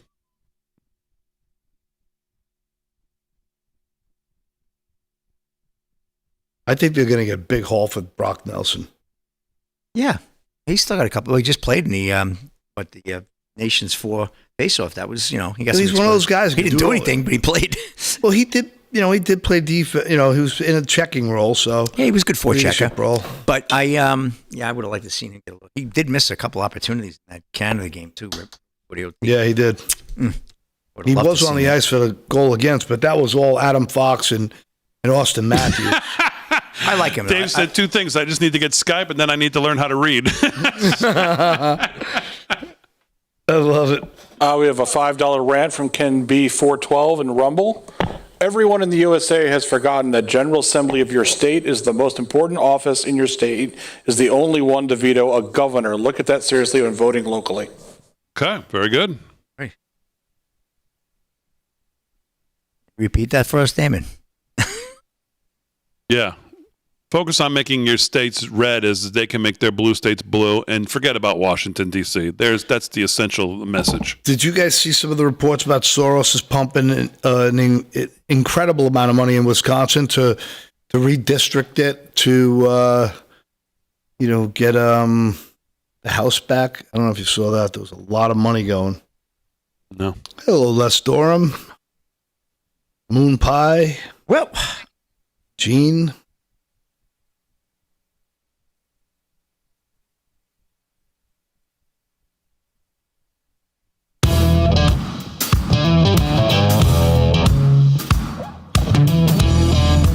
30 minutes past the hour, live from Studio 6B on a Wednesday night. Real America's Voice and across the airways of 103.9 LI News Radio. Glad you're in, everybody.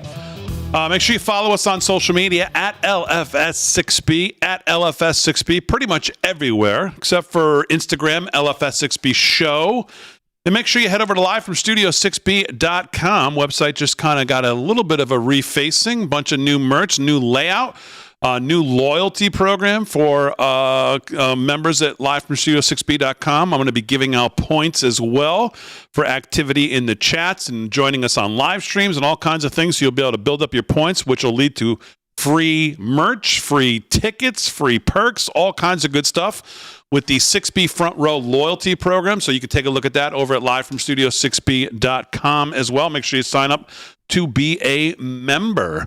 Paul Nolan's here, 31 past the hour. Mr. Nolan's got some things that are on his mind. You got all the time in the world here, Paul. What's been on your mind? Well, I got to be honest, I'm just so fed up with the circular nonsense that we get from, these, Congress members and, senators who become multimillionaires off of civil servant jobs. And I just thought that this story that, to me, it came really to my attention yesterday, and some of the details of what Sheldon Whitehouse and his wife Sandra have gotten away with, it's just frustrating to me. So in the National Review picked it up today that the watchdog organization FACT, which is the Foundation for Accountability and Civic Trust, it's a nonprofit organization, has requested that the Senate Select Committee of Ethics investigate Sheldon Whitehouse.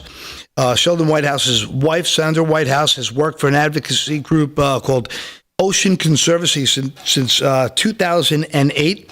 According to tax filing, Ocean Conservancy has paid Sandra Whitehouse through her consulting firm since 2017, and prior to her, just directly to her before that. Since 2008, Ocean Conservancy has been awarded, guess how many government grants? Number of grants? Since 2008, I'll say 70. Okay, 19. Oh, but coming out to over under. He was over. I don't know. I don't know. That's how many people I think is at Epstein's Island. 2008 to 25, 17 years. I figured a couple a year, 3-4 a year. I don't know. They gave her over $7 million last year alone, $14 million on bills that Sheldon Whitehouse introduced at the Senate. Him and Alex Padilla, in California, these guys are setting up this circular scam, and it just drives me crazy. And their mission statement is to fund the clean shipping transition to the U.S. must have in electrifying ports, developing alternative shipping fuels to eliminate air pollution. But none of this will be possible without adequate funding. So they were just starting to get on that green energy wave, and it was going to be an endless supply of money coming in. They carved the groundwork to have an endless path of money for electric ports. How's that going to work? It's never going to happen. You're going to trust an electric shipping container going across the ocean? There's no way. But they were going to find a way to steal our money.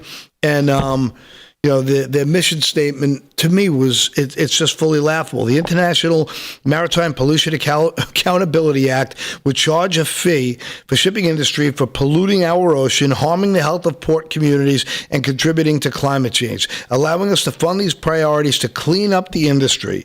Ocean Conservancy is grateful for the leadership of Matsui and Mullen and their work on this critical issue. This is just another green energy scam. They were going to steal our money, and I'm just glad it got caught. And I'm really glad that we're going to see Sheldon, the grandstanding blowhard, investigated, because this guy's another guy who, doth the lady protested too much. He's on that stand grilling Kash Patel like he's on his moral high horse. And here he is, this guy talking about how devastating January 6th was and how morally superior he is to all of us MAGA people. So to me, it's people like this that have me disgusted, and it really grinds my gears. That's it. You guys awake? Yeah. What do you? I didn't. No. I thought you said. I thought it was going. Well, I wanted to have. I was just curious if you guys want to take it engaged here. Yeah. Well, yeah, we covered it a little bit, and I was wondering if the investigation was going to be done at his all-white club that he belongs to, but I don't know. I guess probably not. Yeah, I mean, the guy is just the ultimate hypocrite, which is funny. I'm glad you mentioned that, too. He's an all-white club. Yeah, and he keeps saying for years he's going to leave. I still don't think he has, but I don't know. Maybe he has. No, but it also draws the attention. I saw somebody post something about Paul Ryan. This guy said he worked just under Paul Ryan in terms of salary scale for about the same amount of time he was there. He goes, somehow Paul Ryan leaves with $15 million. He goes, I've got a 401k and whatever I've got. Put $1.5 million. But he's got $15 million saved up. He points to Pelosi, he points to some of the other big names, and it's just how they can make all this money on less than $200,000 a year while they're sitting in Congress. They might have elected better investments. That's why these people. That's half the reason why these wackos are so. Hell bent on stopping Trump, shooting Trump twice, making up fake cases, weaponizing the CIA and the FBI in a fully made up case to put him in president. The whole thing is so disgusting. And that's why all the truth should be coming out. But I really hope they find every single one of these scams, because this is just a drop in the bucket. Every one of these senators have a scam. Every one of them. And, oh my God, great idea. You thought about electrifying the ports? I wish I would have thought of that scam. We could sell, you know what I mean? That's a wacko's thing. That's it. Yeah. All right, very good. Yeah, I want the audience Talk to about come up padding with the the orders. best scam. That if they were a senator, what's the scam you would come up with? That should be good for the comments, because I'm really fed up with it. I really am. All right, 36 past the hour, live from Studio 6B. Let's do some other news with Rick Delgado. Delgado's got it. What's going on? All right, well, you're talking about scams. This is right up your alley there, Paul. You'll enjoy this one. We were talking about this yesterday with James Comey. Of course, doth thou protest too much like James Comey does? Here's another clip of James Comey whining incessantly about Donald Trump coming back into power. And, of course, Kash Patel answering his claims on this one. Cut number one. Comey whines as Kash displays Comey's crimes. Cut one. Well, think about what 4 years of a retribution presidency might look like. He could order the investigation and prosecution of individuals who he sees as enemies. I'm sure I'm on the enemies list. Because the president constitutionally does oversee the executive branch entirely, which includes the Department of Justice, prosecutors and investigators. And so he could direct that individuals be pursued. Given the way he said he intends to operate if he's reelected, this will be something we could never have imagined. Again, it seems like science fiction in a way, but it's what another 4 years of Donald Trump really promises, which is why people criticize CNN for their town hall. I want the American people to stare at the threat that we're facing and understand that they cannot take the next election off. The FBI met with Igor Danchenko for 3 years while he was a confidential human source for the FBI. They could have been asking all these questions. But as I've said from the beginning, the FBI is smart enough to know the questions they don't want answers to, because they didn't want their investigation to be shut down.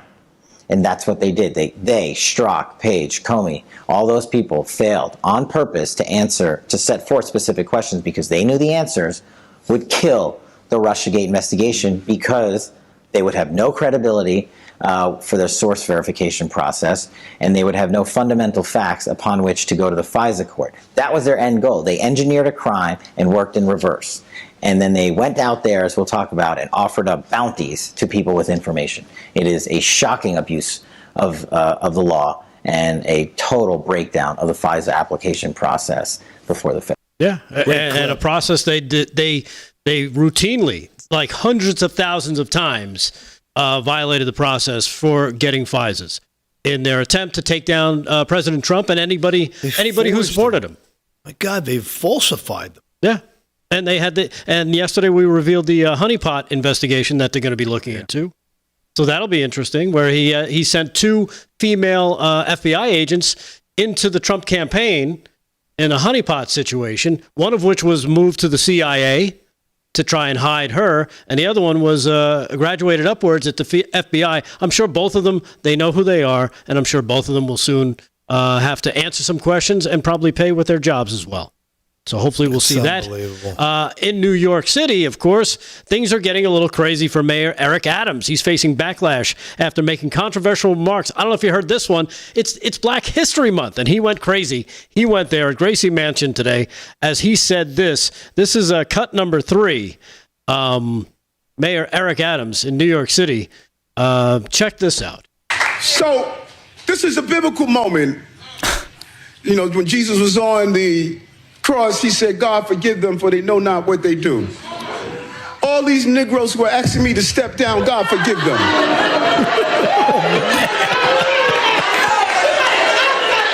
Did he say Negroes? Yes, he did.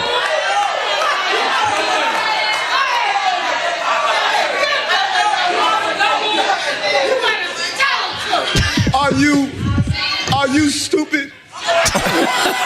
I'm running my race right now. Yeah, so there he is. Of course, he's talking about the race for governor. I mean, mayor. He's running for mayor again. Was that the 60s? I mean, what was that? That was today? That was today. I thought that was something from 40, 50 years ago. I thought that was a scene from Shaft. No, it wasn't a scene from Shaft. That wasn't Samuel L. Jackson. Malcolm X. Holy cow. That was Mayor Eric Adams in New York City. As of right now, just breaking, New York City Mayor Adams is standing by his recent comments made at the Black History Month event at Gracie Mansion, despite backlash surrounding his use of the term Negroes. In the interview with Good Day New York, Adams was asked by Kurt Menefee if his remarks implied that black people were obligated to support him as mayor. Adams firmly responded, no, not at all. I'm asking for all New Yorkers to support me. And again, when asked about his questionable use of the term, he defended his choice, suggesting he was specifically addressing those who had called for his resignation. So there you have it. Wow. A little something from Mayor Eric Adams. All right, those are back-to-back home run clips. Who for some reason, I think he's behind Andrew Cuomo in polling when it comes to the race for New York City mayor. Somehow, Cuomo seems to be, and he hasn't announced yet, but I think he's going to be making an announcement if he's going to be running for mayor of New York City, Andrew Cuomo. You know what's funny? His campaign, Premio Sausage. Man, I mean, that's... Eat the sausage.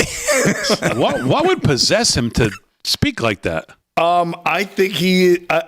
I mean, I don't even. It doesn't. I don't know. It doesn't even matter. It sounds like the pressure's getting to him, right? The investigations. It just sounds like everybody he's fed resigning. up. You know, it's like when you were a kid, you were at a public pool and you weren't allowed to rock. So, like, if you rocked off the high and you made they kicked you out. It's like he's rocking out of the race. You know, that's what it looks like. He don't care. Get thrown out. All right, 17 to the hour. We'll take our last break of the night. Man, it's gone fast tonight. Live from Studio 6B. We're back right after this.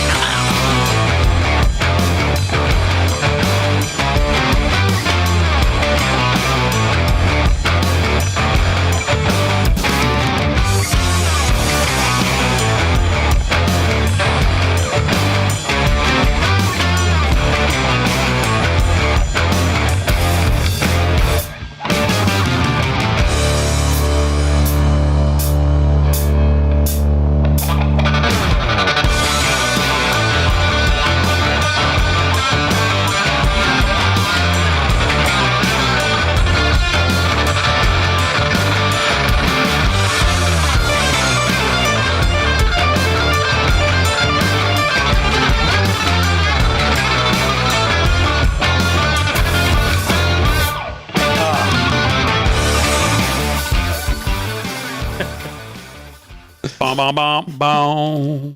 Chat. What's going on? Gibbs, what's up, my Chat. friend? That was Can't wait till hour 3. Yeah. broke spoke. Adams going like Pryor. Man, that was shocking. Got another rant from Ken B412, $5 rant in the Rumble chat. He says, one last thing, when Rav glouts that they have a great lineup with Steve Bannon, Charlie Kirk, Posobiec, Eric Bowling, Stinchfield at 7, all great shows. They never mention LFS6B at 8 to 10. Never do, but we love you. So thank you, Ken B412. Well, the first part was they said what? When they announced what? Great shows? Yeah. Well, duh. No, can be 412 in the Rumble rant. The Rumble rant. The Rumble rant. The Rumble rant. Let's get ready to rumble around.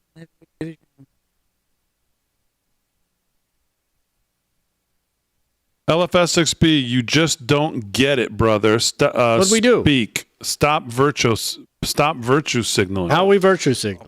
I don't have virtues. No idea. Sure. Who said that? Somebody on Rumble. Kicking snow. LFS6B, you just don't get brother speak. Oh, brother speak. Stop virtue signaling. You don't speak jive, damn it. Yeah, I don't speak How jive. is it virtue Say signaling? that Guy ain't no sounds like a dang. moron. It's an idiotic My mama comment to didn't raise speak. no dummy. Not virtue signaling. Excuse me, ma'am. I speak jive. What does that mean, virtue signaling? I'm not sure. Like, we're just saying... Like acting like you're outraged. I am. Right. I thought this thing was stupid. I wasn't outraged. It was definitely a little bit on the shocking side to hear the way he said it. Especially that's his... know your audience, buddy. I mean, brother. I'm trying to speak more... See, now you're virtue signaling there. Is that what that is? Yeah, that's what you just did. What's up, Clint Leggett? Am I on YouTube? What's was that going a on? cultural appropriation? It could be. Unless you actually have a brother. Do you have a brother? I do. Oh, so then you're good. You have a brother? Yes, that's right. Man, imagine making that scene on Airplane in a movie today. LSU Patriot, $2. You're the best, dude. Thank you. Love you. Damon is thin skinned. Hardly. That you definitely are not. Pillows, towels, tapas. Pillows, towels, tapas. $1 rant Tapas. in the Rumble chat. Want to know why Delgado's We got not food coming? heating his socks up tonight? Because it's nice and warm. It's warm.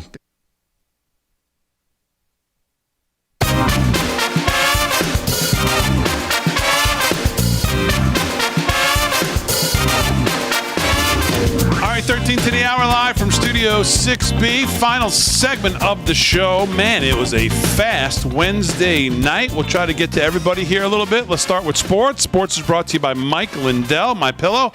LFS6B is the promo code to use. If you shop at MyPillow, it will give you great savings on all the great stuff from Mike Lindell. Slick, give me the final sports report of the night. All right, Big D. Well, we had a request to start covering Iditarod. What do you think about that? Kicking off over the weekend, Saturday. We got a big one, 10 a.m. in Anchorage, Alaska, downtown You have Anchorage. to learn like the dogs' names and stuff?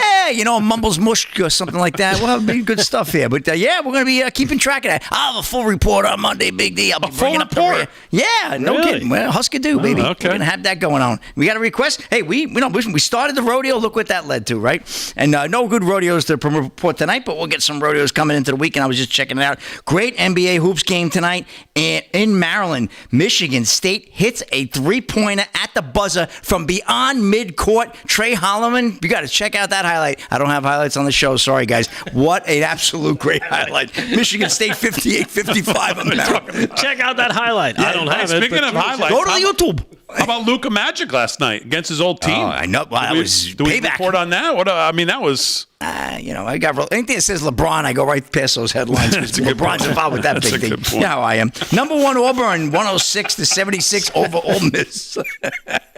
Come on now, and we got a couple more scores here. We got to get to the NHL now. On the ice tonight. Are you guys okay over there? You almost sounded like Mayor Adams. For All a right. second. Listen, you got Devils and Avalanche. No score there. 13 to go in the first. Final from earlier tonight. The Jets spanked the Senators 4-1. Canucks taking on the Kings. That's a 10 p.m. puck drop out in Crypto.com Arena. Thunder 107-103 over the Nets. Good game tonight. Sixers came roaring back, but Brunson and the Knicks held them off in the Garden, 110-105. They were the winners in that one. Pistons lost to the Celtics, 117-97. Pacers over the Raptors, 111-91. Wow, Celtics came back to win, huh? So no, they lost. I just told you they lost. Oh, Celtics lost. That's what I said. Pistons over the Celtics. 117-97. Gotcha. I was thinking they were down 10. Did I misspoke? No, yeah, I think I get that one. No, you probably didn't. I probably heard it wrong. I'm old. One last one, Big D. Stephen A. Smith rips Hakeem Jeffries for bringing up J6. When are you all going to let that go? Dylan Gwynn of Breitbart. We know how outspoken old Stephen A. Smith is. Just as Carvel, right? Stephen A. Smith is tired of hearing Democrats mention January 6th, and on a recent episode of his podcast, The Stephen A. Smith's shoe, he let House Minority Leader Hakeem Jeffries know about it. During Smith's interview with Jeffries, which aired on Monday, the Democrat leader brought up the January 6th riots multiple times, as well as President Trump's pardoning those in prison for their actions that day at the Capitol. However, if Jeffries had expected a sympathetic ear for that argument, he didn't get one.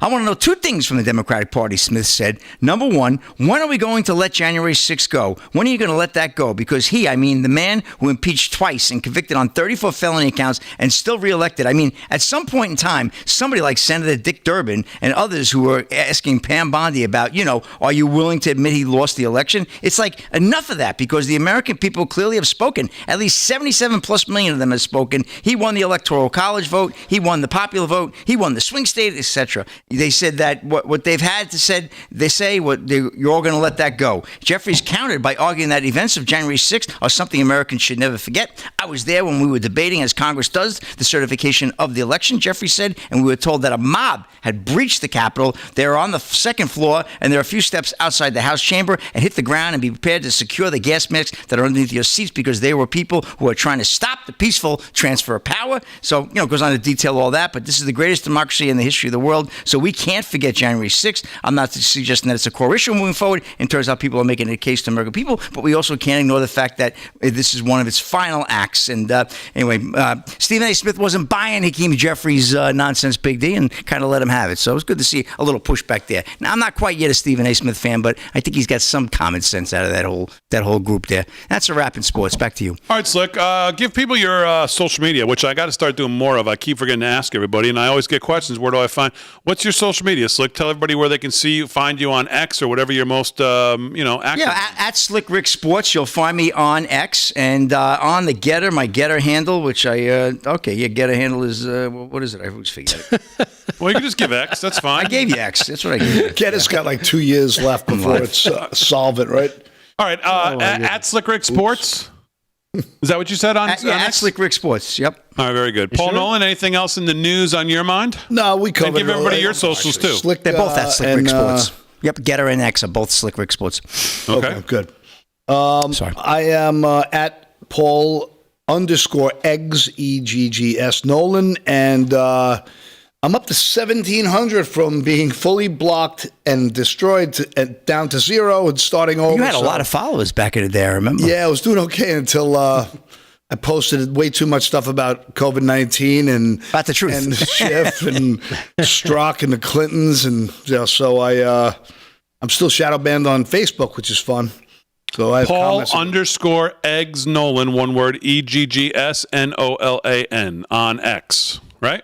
Yes. And is it the same on Getter? Do you know? It is. Okay, there you go.